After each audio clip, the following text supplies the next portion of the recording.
सभी बहन भाइयों को जय मसीह की। आपका स्वागत है मेरे YouTube चैनल में। आज के हम परमेश्वर के वचनों में देखेंगे कि परमेश्वर अपने वचनों के द्वारा आज हमसे क्या बात करते हैं। सभी का स्वागत करता हूँ मेरे YouTube चैनल में एक बार फिर, और आप सभी से तहे दिल से शुक्रिया अदा करता हूँ कि आप मेरे YouTube चैनल पे आते हैं, मेरे वीडियो को देखते हैं, लाइक करते हैं, शेयर करते हैं, सब्सक्राइब करते हैं। Thank you so much. आपके प्यार और सपोर्ट के लिए मैं आपका तहे दिल से शुक्रिया अदा करता हूँ, और आप सब मुझे ऐसे ही सपोर्ट कर दें, और ऐसे ही मेरे YouTube चैनल पे आप मेरे आकर जो परमेश्वर के वचनों के द्वारा जो आप आशीष और अनुग्रह परमेश्वर का जो आप पर सदा सर्वदा बना रहे। सभी बहन भाइयों को जय मसीह की। आज हम परमेश्वर के वचन में से देखते हैं नीति वचन, उसका 4 अध्याय, उसके 23 वचन में हम देखते हैं, सबसे अधिक अपने मन की रक्षा कर, क्योंकि जीवन का मूल स्रोत वही है। परमेश्वर के जब हम इन वचनों को देखते हैं तो ये वचन में लिखा है कि सबसे अधिक अपने मन की रक्षा कर, क्योंकि जीवन का मूल स्रोत वही है। तो जीवन का मूल स्रोत हमारा मन कि किस प्रकार हो सकता है। जो हमारा मन ही है बहनों भाइयों, जो हमें भटकाता है। हमें परमेश्वर के वचन से इस मन में शैतान के डाले हुए विचारों के द्वारा हम परमेश्वर से दूर होते हैं। ये मन ही है जिसके द्वारा हम परमेश्वर से दूर होते हैं। बट परमेश्वर ने अपने वचनों में, इन वचनों में कहा है, सबसे ज़्यादा इस मन की रखवाली कर। परमेश्वर ने अपने खूबसूरत वचनों में ये लिखा है कि तू सबसे ज़्यादा अपने मन की रखवाली कर, क्योंकि ये मन ही है बहनों भाइयों जो हमें भटकाता है। हमारे विचार कभी स्थिर नहीं रह पाते हैं। कभी हमारी ज़रूरतें बढ़कर कुछ और हो जाती है। कभी हमारा मन हम चाहता है कि हमें एक अच्छा मकान हो, हमारे पास ऐश और आराम की ज़िंदगी हो, और घर हो, एक अच्छा घर हो। क्या यही सब के लिए हम परमेश्वर के नज़दीक आए? इसीलिए परमेश्वर ने हमारा उद्धार किया।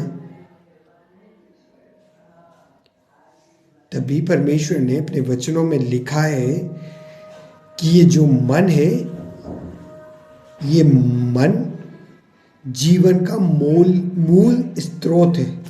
यहीं से जीवन का जो नदियां हैं, जो कहने का मतलब जो एक नदी होती है, उसका उत्पन्न जो जहाँ से वो होती है, उसका जो स्रोत होता है मूल, वहाँ से हमेशा वो नदियाँ बहती रहती है। उसी प्रकार ये मन हमारा जीवन का मूल स्रोत है। इन मन के द्वारा जो शैतान हमारे मन में जो बुरे विचार डालता है, उन विचारों के द्वारा हमारा मन भटक जाता है, परमेश्वर की उपस्थिति से हटकर कहीं और चला जाता है। तो ये मन ही है जो हमें हर भली वस्तुओं से दूर करता है, या यूं कहें कि हम परमेश्वर से दूर करता है। तभी परमेश्वर ने यहाँ अपने वचनों में लिखा है कि सबसे ज़्यादा अपने मन की रखवाली कर। मन की रखवाली करने के लिए हमें परमेश्वर के वचनों पर ध्यान देना पड़ेगा, परमेश्वर के नज़दीक बने रहना पड़ेगा। अब ये हमारे ऊपर डिपेंड करता है कि हम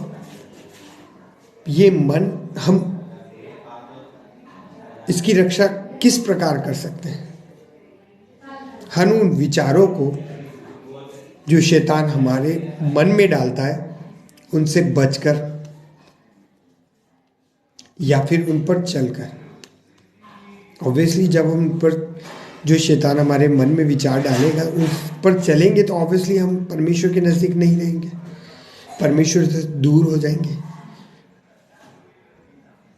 ये मन ही है जो हमें भटकाता है। जिस प्रकार लिखा है, सबसे अधिक अपने मन की रक्षा कर, क्योंकि जीवन का मूल स्रोत वही है। तो इस मन की किस प्रकार हम रक्षा कर सकते हैं बहनों भाइयों, ये आप बेहतर जानते हैं। इस संसार की ये मन संसार की वस्तुओं, संसार की ओर ज़्यादा ध्यान करता है, हमें उस ओर ज़्यादा लेकर जाता है। उस परमेश्वर के वचन से हटकर, उसकी आज्ञाओं से हटकर हमें ये मन इस संसार की वस्तुओं पर भटकाता है। बट ये डिपेंड हमें करता है कि हम उस संसार की वस्तुओं में भटकना चाहते हैं या उस परमेश्वर, जीवित परमेश्वर के वचन में जो लिखा है उस पर चलना चाहते हैं। परमेश्वर ने तो अपने वचनों में लिखा है ऑब्वियसली कि सबसे ज़्यादा अपने मन की रक्षा करें। तो मन की रक्षा करने के लिए बहनों भाइयों हमें हमेशा तैयार रहना पड़ेगा, क्योंकि ये मन शैतान भटकाने वाला हमारे हर पल इस ताक में रहता है कि वो हमारे मनों को भटकाए और हम परमेश्वर की उपस्थिति से दूर हों, उसके वचनों से दूर हों। तो सभी बहन भाइयों को जय मसीह की, अपने मनों की रक्षा करें बहनों भाइयों, और परमेश्वर की उपस्थिति में बने रहें। इन पवित्र पाक वचनों के द्वारा हर सुनने वाले, हर देखने वाले इस वीडियो को आज परमेश्वर के वचनों के द्वारा आशीष मिले। सभी को गॉड ब्लेस यू। जय मसीह की। आप सभी से अनुरोध है कि आप ज़्यादा से ज़्यादा मेरे यूट्यूब चैनल को सपोर्ट करें, लाइक करें, शेयर करें एंड सब्सक्राइब करें। Thank you so much. जय मसीह की।